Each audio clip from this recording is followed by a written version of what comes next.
Everyone, welcome back to this channel. Today we are putting two powerful photo editors head to head, Photopea and Photoleap. We want to see which one should you use. Now when we look at the price, Photopea is free but it has ads, while Photoleap has a free trial then subscription. So when it comes to platform, Photopea is web-based, so it works anywhere, while Photoleap is for mobile and desktop, so iOS devices, Android devices, and Mac.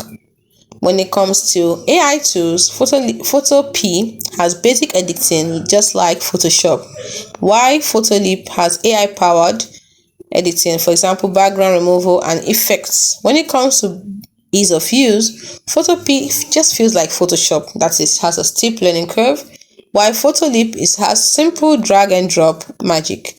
When it comes to their features, Photopea has layers, marks, and Pro Tools, while Photoleap has AI art, animations, and filters.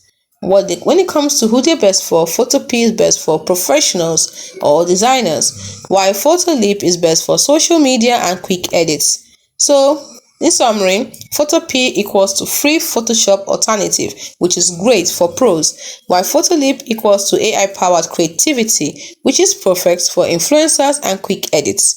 So which one do you prefer? Drop a comment below. If this helped, smash the like button and subscribe for more tech showdowns. See you in the next video.